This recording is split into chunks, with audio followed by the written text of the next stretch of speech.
Welcome to Road to Green, where we discuss issues around sustainability and ESG from the African perspective. My name is Rebecca, and I'm joined by... Caleb Lamptey. Awesome. So, a few days ago, on the 29th of June 2026, we had parts of Accra, Ghana, and Nigeria experiencing extreme flood. Now, whilst a lot of us would attribute it to climate change, I am one of the people who would view it from the point of the infrastructure problems we have. Our guest today is a breath of fresh air who is going to highlight more on the stories around entrepreneurship, the opportunities around the green economy, and what she has been doing. So, Cordi, you're welcome. Great. Thank you so much for having me today. Thank you for accepting our invitation. Yeah, so Cordi, tell us about yourself and anything that would let our audience know who you are. Okay. Thank you so much for that. And my name is Cordi Aziz, Oh, okay. and I am Ghana's leading waste pioneer. So I'm the founder and executive director of Environment 360. And Environment 360 has more than a decade of experience within the waste management sector within Ghana, but not only waste management sector, but also working with informal sector and even development of circular products within the market. Amazing. Wow. Caleb. Yeah, so I mean, Yeah. I followed Cordi online for some time. I think even before I got into all this green sustainability Oh, stuff. So yeah, interesting. so even for me, I think she's like a pioneer. So glad to have you, Cordi. Yeah. Maybe if you could share your genesis, some interest into how you got into green Yeah. and sustainability and circular economy. So this is actually always a very interesting question because I probably, unlike so many other practitioners, I actually have no experience within the environment or sustainability. So I don't have a degree that's related. My first degree is communications. My master's degree is in public administration, looking at public policy and management. And I actually, when you look at my work history, I've actually never worked in the environmental sector.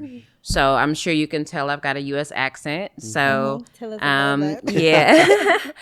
But I've lived in Ghana for 15 years. But if you look at my work history progressively, it's mainly been in the communications, public relations space.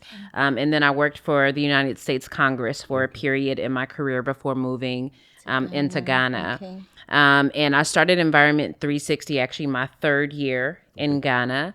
And essentially, we were the first individuals to have a successful large-scale collection program for plastic within communities. And that was really how Environment 360 started off. So when I look at sort of where Environment 360 has gone today, I often tell people, if you really don't believe in God, I feel like I'm such a true testament because I don't have any experience in what I do. And yet Environment 360 has been able to pioneer so many different movements. Even when you look at the plastic waste collection space, every business model used is something Environment 360 created. So we were the first people to have containers and organized spaces. That program then upscaled and other individuals were able to pick it up and then also start placing out containers in targeted spaces. From there, we moved on to opening up buyback centers for PET. From now, you'll see different community collection points that spring up that essentially have PET. Even when you look at informal sector, Environment 360 was the first organization to actually formalize or engage with informal sector as well. So we actually have, once again, such a large testament. And even when you look at where we are today in our work at the Green Complex, you know, we've been able to create the first interactive circular economy and ESG training center. That's not only for the organization, but for everyone that operates within the green space to be able to have more collaboration. So I think it hasn't been a planned journey, but I do think that it's been a good journey. Awesome. Awesome. Yeah, it sounds Wow. interesting. Yeah. Yeah, but what brought you to Ghana to start with? So crazy story. Yeah, you guys. I mean, what brought you here to start all this? Yeah. Yeah. So, as mentioned, I work for Congress. I actually helped start the Congressional African Staff Oh, Association. okay. My father is from Sierra Leone. Okay. So, typically, when the House switches from Democrat to Republican, or vice versa, essentially like 70% of staff lose their job overnight because we're tied to a party. Yeah. So when the House switched from Democrat to Republican, I think that was around 2011 Yeah. or so. I essentially lost my job. And my plan was to sort of just deuce out of America and go to Sierra Leone. And I had become very good friends with the Ghanaian chancellor. And essentially, he asked what I was going to do one day. And I was like, oh, I'm going to move to like Sierra Leone. Like, I think I'm just going to like go and like try to make it there. And he's like, have you ever been to Ghana? And I was like, no, I haven't. And he's like, before you make a decision, I want you to go check out Ghana. Okay. So essentially, I came to Ghana.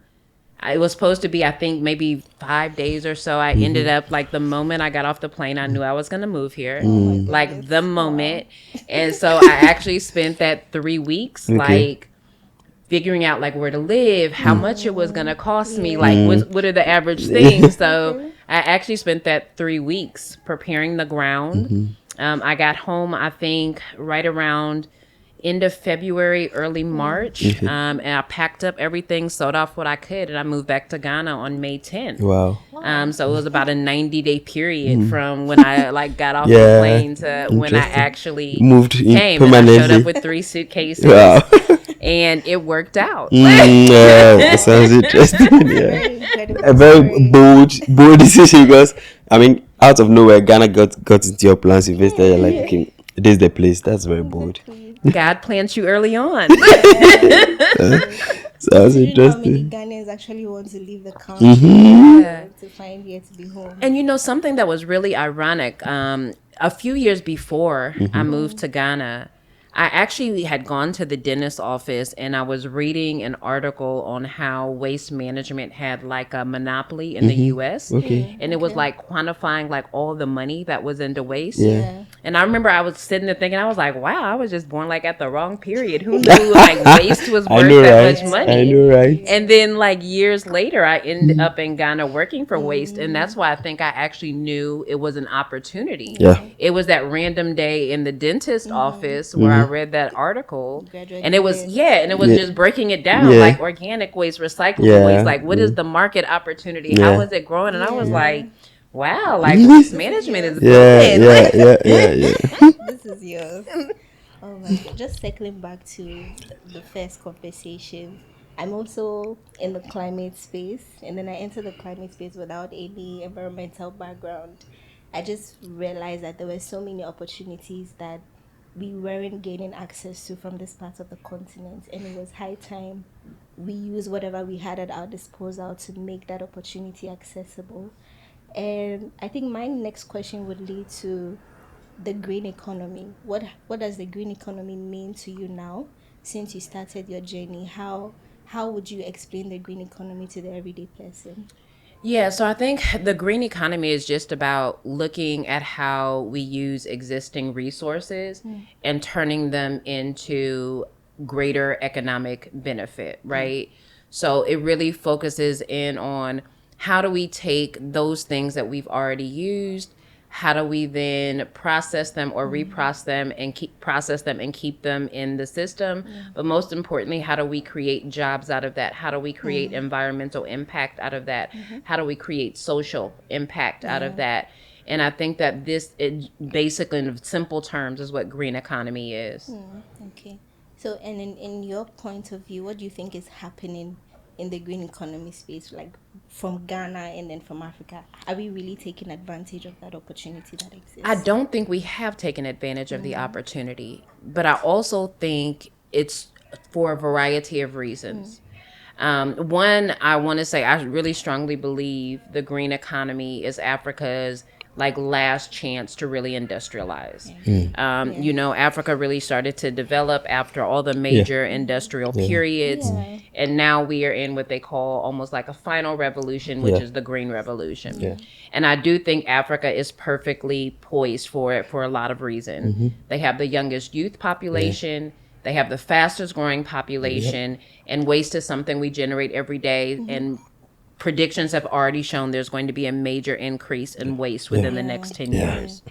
So I think that there is magnificent opportunity in it. However, I think when you look at most of our interventions, we've done a lot of hotels, we've done a lot of pictures, we've done a lot of advocacy, we've done a lot of COP preparation, we've done a lot of UNFCCC. You know, we have all of these great key buzzwords, green fellowships. But what we haven't done very well is creating green practitioners, right? So we have people that can adequately talk about the Paris Climate Change Agreement. And we have people that adequately understand what are Ghana's nationally determined contributions and, you know, how that impacts the global infrastructure. But we don't have people that know how to turn cassava into paper. We don't have people that know how to take mangoes and make bioplastic. And I think that this is where we are missing out, is that we, despite all of the information available, despite all of the practical things we could be doing, we still are very most focused in on advocacy and research. But isn't it as a result that the market is not still like that mature for people to make that much of investment into like finished products and all that? I think that is a good question, because I think people create green products and they'll tell you people aren't buying. I think we all know green entrepreneurs and they're like, I made this great product from bamboo, no one's buying. I've got reusable sacks, no one's buying. You know, I sew things with water sachets, no one is buying. And I think that what we're actually missing in this space is an ecosystem. And I think like there is a silo in how people work. So even when you have that, you don't have access to somebody that can maybe help you improve your finishing or your technique. Like an enabler. Exactly. So it's like you can get it to a certain level, but to really make it market ready and to take it, like you need an ecosystem for that. That's not something one person can do. Innovation doesn't happen with one person. And as I was talking about the green complex earlier, you'll see that one of the things we have is a maker space where essentially we convene different people of different backgrounds and we talk about like how to actually improve, how to perfect the product. Because somebody might be really good with the technique of developing the product. Somebody else might be really have a better quality for eye for detail and design of the product. Somebody else might be focused in on functionality of the product or ease use of the product. So I think that most green entrepreneurs are really actually missing that ecosystem of where they can come and still like get support after maybe they've done a typical incubation program, which is very much focused in on numbers and pitching and being investor ready. But let's talk about being consumer ready, right? Like, do you like, can your product actually go to market? Can your product actually sell without you continuously pitching, right? And I think that that's really where we need to be focused is really how do we give green entrepreneurs this ecosystem similar to the one that we've created at the Green Complex. Awesome. So I'm sure some of our guests missed out on like the actual company and Green Complex and other. Can you break it down a bit so that people can get it? So as we were discussing, Environment 360 has progressed over the years. 3 years ago, we launched what we call the Green Complex. And the Green Complex is home to any organization that's focused in on green skills but needs a practical environment. So this means that if you're a CSO or an NGO and you're training green skills cohorts and you don't want to sit in the conference room, the Green Complex can support you. If you are a donor and you want to have a program that's really teaching people practical skills or even letting them explore things that are very easy to take to market, this is what the Green Complex is for. If you're a university or grad student and you want to learn more about circular economy or ESG and actually witness how waste goes from waste into a product, this is what the green complex is for. So it really is a hub that really allows individuals to come and learn and explore and really be able to build off of that ecosystem. And this is particularly important for green entrepreneurs because, as we mentioned, so many of them have been through incubation programs.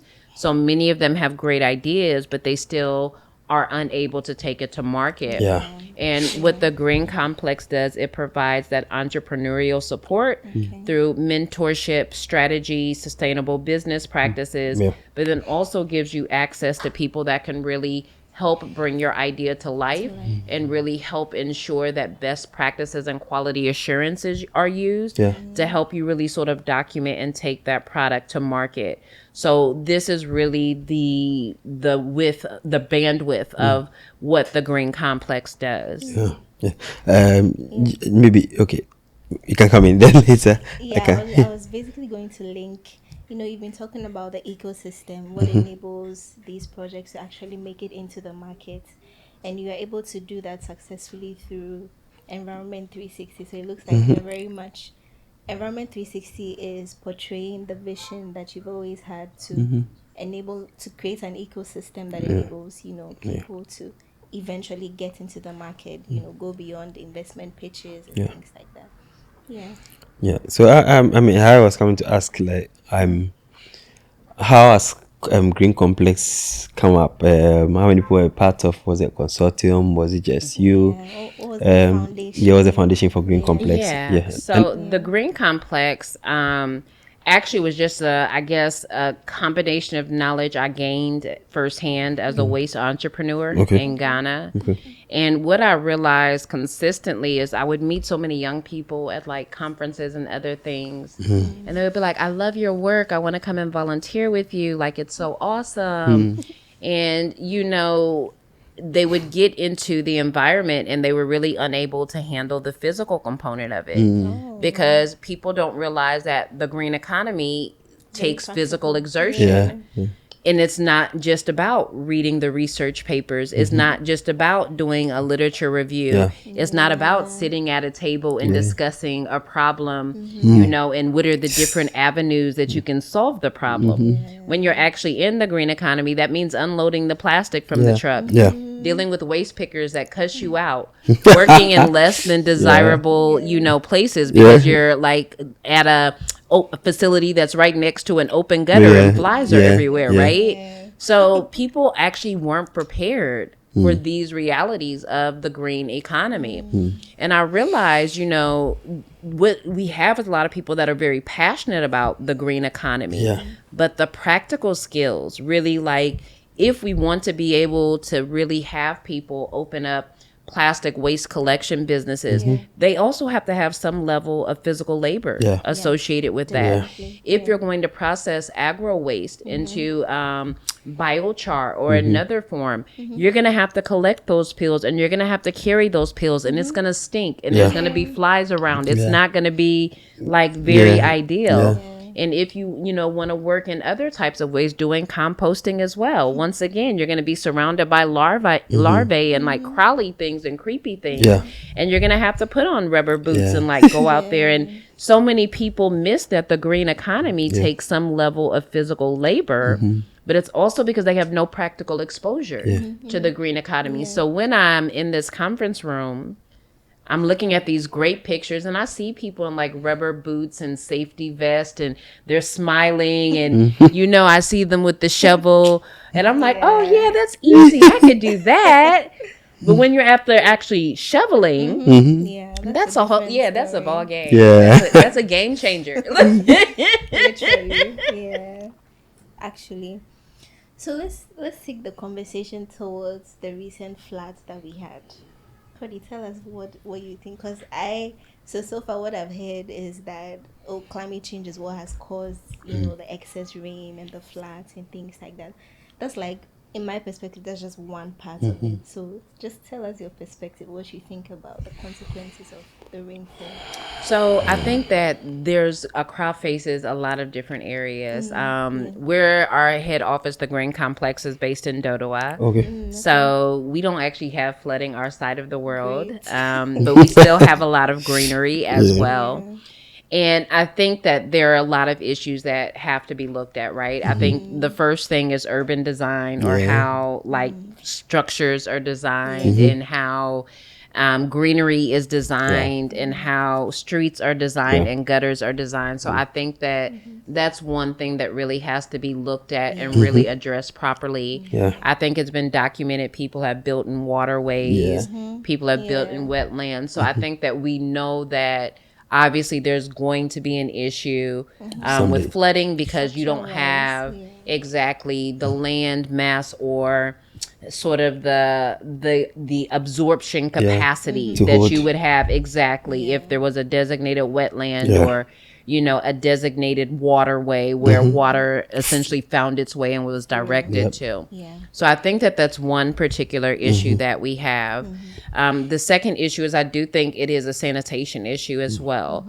I do think it's contributed to individuals, yes, feeling like, okay, putting it in the gutter is better than other places. Yeah.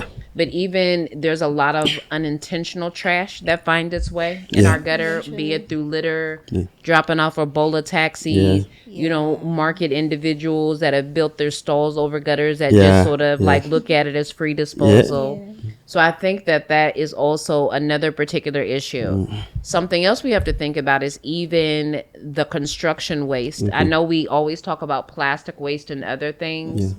But I live along the Adenta Dodowa Road, so they're doing that road. Yeah. Okay.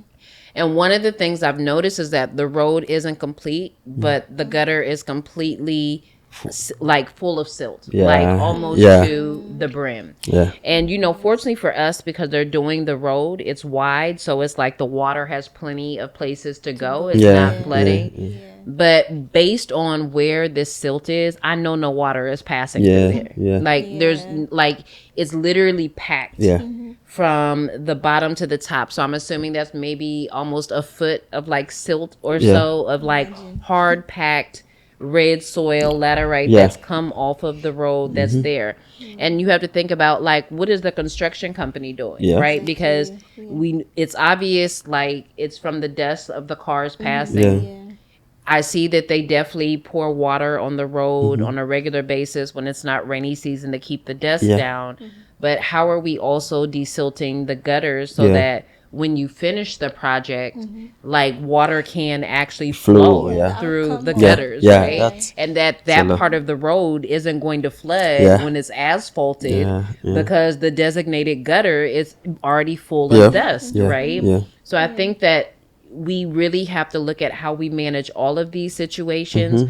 But I don't think it's one particular factor. I think that it's like a trifactor. Like it's a lot of different factors that people need to set up. And I think waste is most visible. So that's always the very easy one. And I mean, it's very easy to say sanitation is the main issue when... I mean, there's a lot of faceless people, but I think that we have a lot of buildings that do have a face on them that we do know, like, you're in the wrong place or like this is a wetland. And I think that that's really has to be the first issue that we tackle. And then once we tackle the things where we can literally hold landowners and things accountable, then we can look at the invisible face of those people that are throwing waste into the system.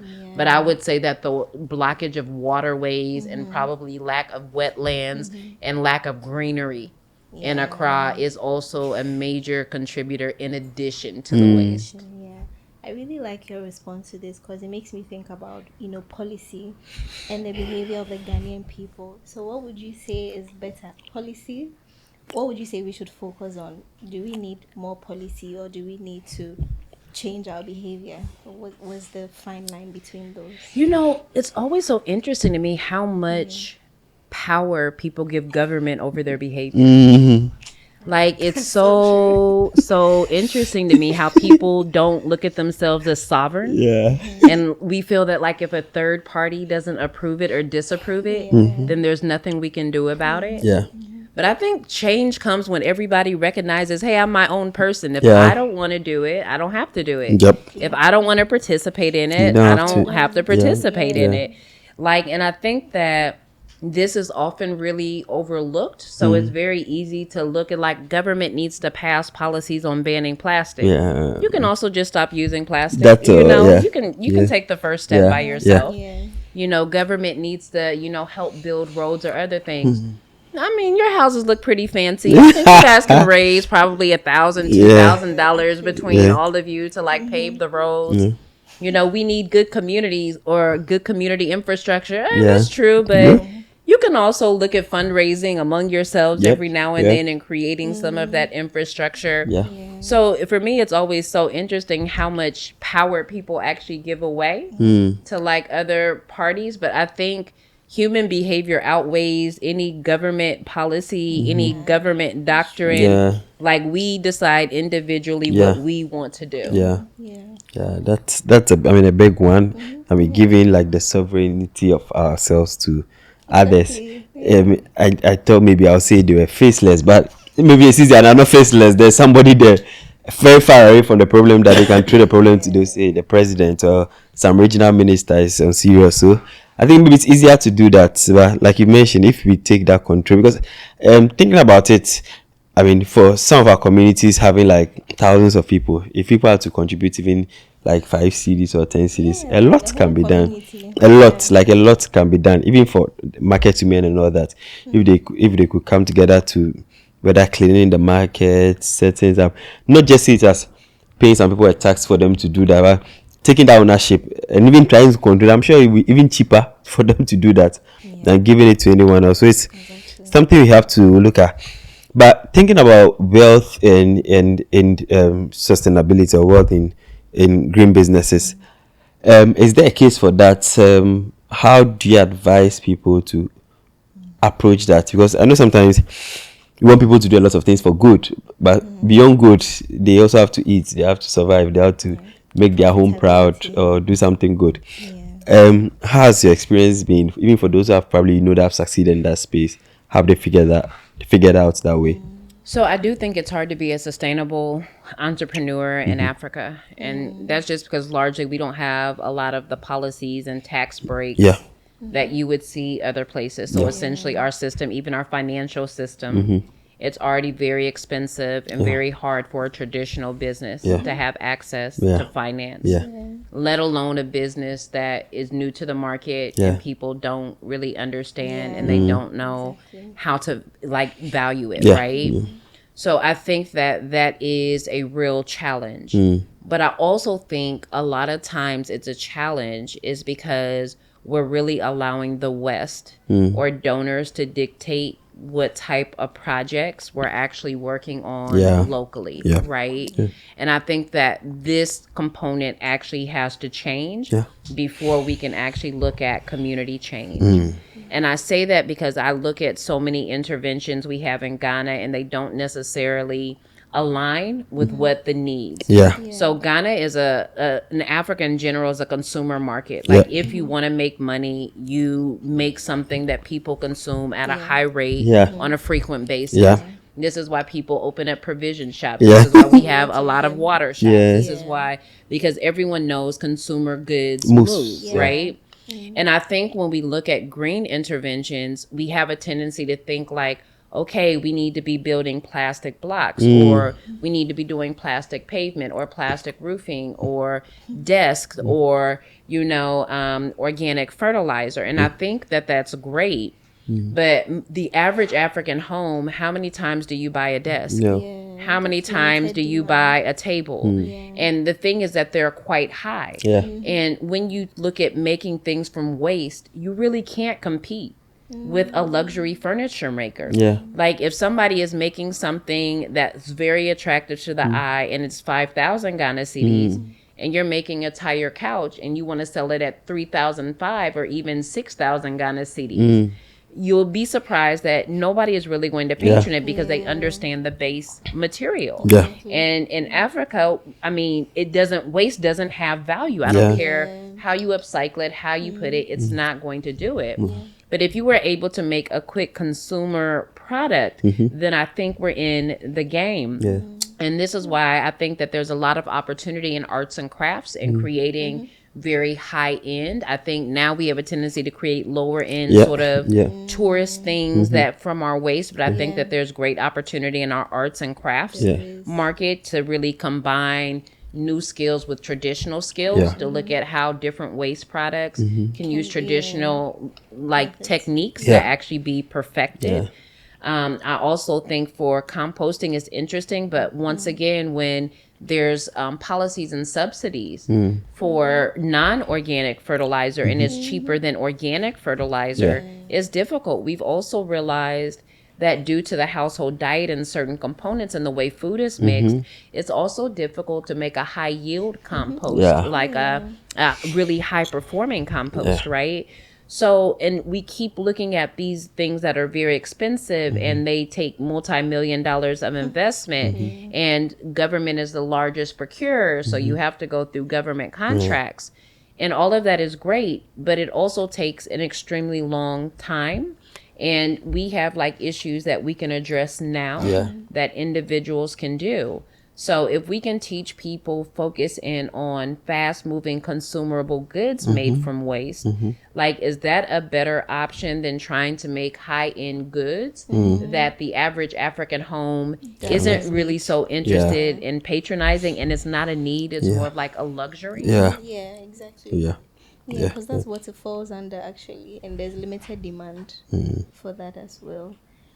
So before we even go there, would you give us a typical case study of, for example, the communities you've engaged with? What are some of the success stories that have come out of those places, especially narrowing it down to profitability, access to markets? Yeah, do you have such case studies? So this is a great question. So we've worked with different types of entrepreneurs, mainly a lot from informal sector. And what we have realized is that informal sector in particular does have really great capability to be able to process waste into other things. However, we've also realized with most entrepreneurs, and this comes back to what I was saying about ecosystem, most entrepreneurs really don't have sort of the market ability to actually take it to the market, meaning I might be the innovator behind it, but maybe I'm not a good marketer, right? And I think that this sort of comes down to, once again, the ecosystem that's there, but informal sector, we've had really tremendous success with them being able to learn how to upcycle or turn waste into different things. This has been mainly, we've just trained, I think, 30 or so entrepreneurs in the past 7 months. So we're sort of tracking them to see what exactly has happened. But I think that early on, the missing gap, and I think we need more research and development in this as well, right? Is really like, how do we make these quick moving products from waste and then move them down? Fortunately, we've done a lot of research in Ghana. So you'll see that there are a variety of like product suggestions and things that have been tested on a small scale that maybe just need to be scaled. And then I think it's in a much better position. That's interesting.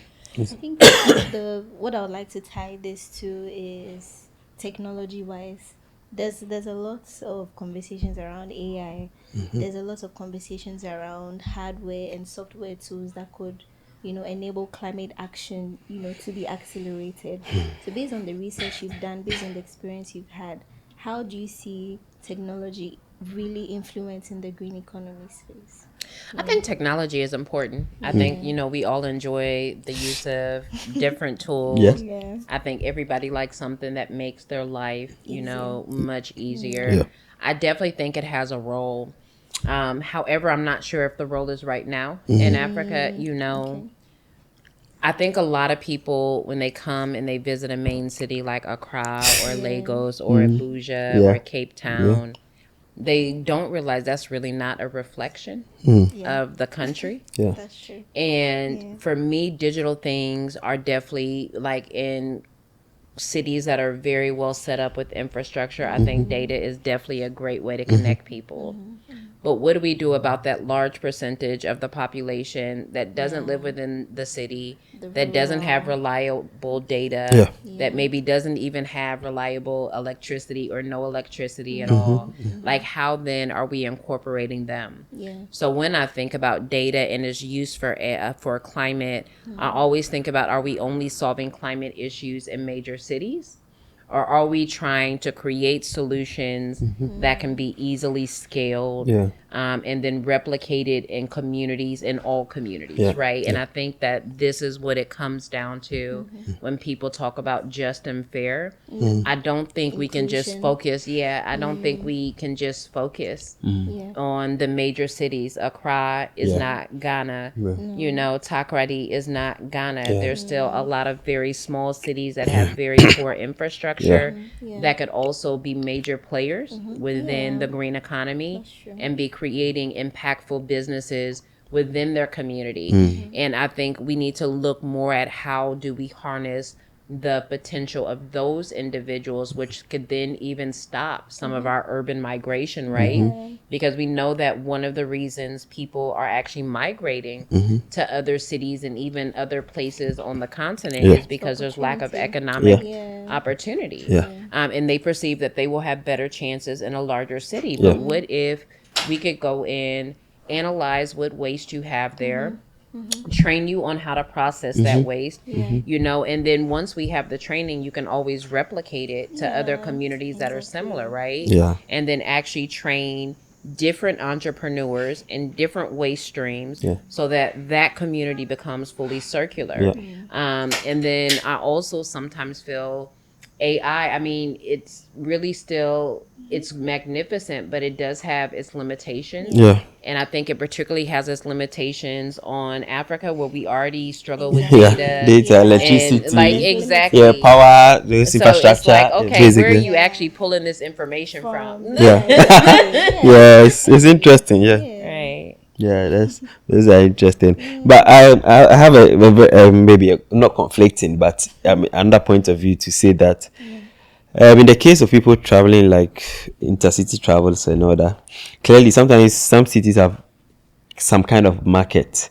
Yes, there's nothing wrong making the product in some of the regions or maybe underpriced. No, I don't think it's underpriced. It's just like maybe doesn't have that kind of market you would expect. So for an entrepreneur or green sustainability business building there, one of the things I realized is that most of the time they sell to cities because their buyers are in the cities. They may not even be around them. Their buyers are in the cities. Like you might have someone, maybe someone around Tumu but sells in like Tamale, somewhere far from Wa but sells in Wa.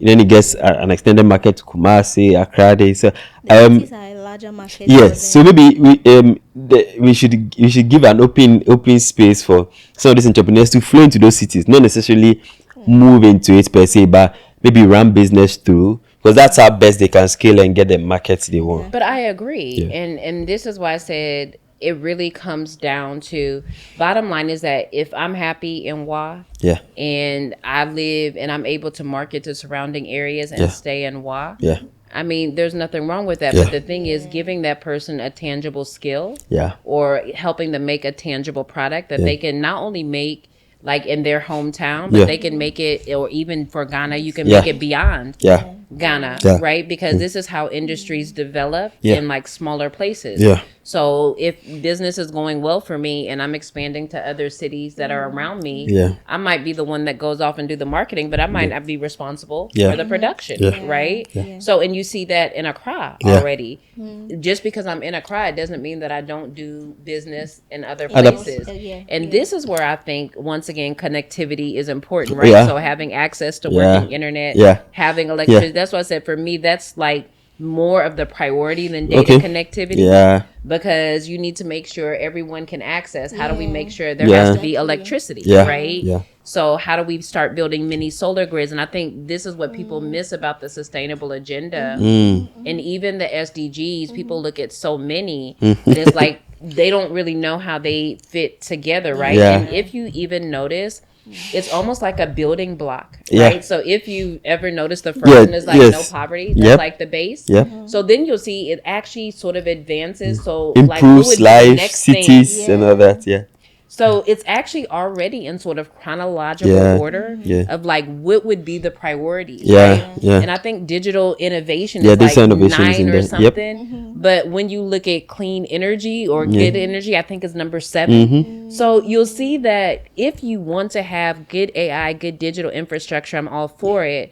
But I think for Africa right now, we need to be focused in on clean energy. Yep. How do we get people access to that so that they can have internet, Yep. so that they can also be able to expand, like Yeah. you said, their Yeah. markets Yeah. beyond Yeah. their city and not be confined to their city, but they Yep. don't have to move to another place. But then that also comes into infrastructure, right? How Yeah. do we create Yeah. good infrastructure so we have cities so things are able to move back and up, down the road? So if you actually look at the SDGs like that, you'll see it's Yeah. actually more of More. like a building block system. And you can't, like, if you want to skip to number like 17 Yeah, you would, partnership, yeah. it's fine, but there's a few other things Yeah. that At the need to top, be yeah. Address before you get Yeah, there. exactly. Yeah. So maybe to help our audience get through the picture you are painting. So the 70 SDG, starting from SDG 1, no poverty, SDG 2, zero hunger, SDG 3, good health and well-being, SDG 4, quality education, SDG 5, gender equality, 6, clean water and sanitation, 7, affordable and clean energy, 8, decent work and economic growth, 9, industry innovation and infrastructure, 10, reduced inequalities, 11, sustainable cities and communities, 12, responsible consumption and production, 13, climate action, 14, life below water, 15, life on land, 16, peace, justice and strong institution, then 17, partnership for goals. So So if you see, there's certain things that are more critical yeah. than other things. Yes, clearly. Yes, It and it behaves lays like it the Maslow hierarchy, so it just get better. It lays it ultimately. out. Yeah. Our ultimate goal is no poverty. Yeah. To have no poverty, then Zero you have- hunger, you good see, health and exactly. well-being, yeah. So when you look at the SDGs, you'll realize that sometimes everyone's advocating for their own interest and what they Yeah. do in their business. Yeah, and what they linking it. select and choose. However, though, when you're in that business, you also have to realize that you're interlinked with something else, Yep. and that you'll also need to support or bring that on board to. And I think that can help guide much more Yeah. better partnerships Yeah. within Exactly, the green yeah. space, Yeah. the green community as well. If people sort of understand who are their complementing partners Yeah. to achieve their SDGs. Yeah. I mean, you've summed up everything Yeah. I was thinking in my head, because you realize that, especially for the startups that are coming up, you find that, I mean, I'm one of them. So when you listen to us pitch, or when you listen to, the goals we've set, the kind of things you want to achieve, we realize that there are so many gaps that have to be filled through partnership. Like, there's no other way you'll be able to attain certain things without partnering with this person or this person. But then again, in this country, everybody likes to have 100% ownership. So I want to know, how have you navigated that path? Because you've been in the space for a while. How have you managed your partnerships, to grow? Things like So that. partnerships are a great topic, particularly for entrepreneurship.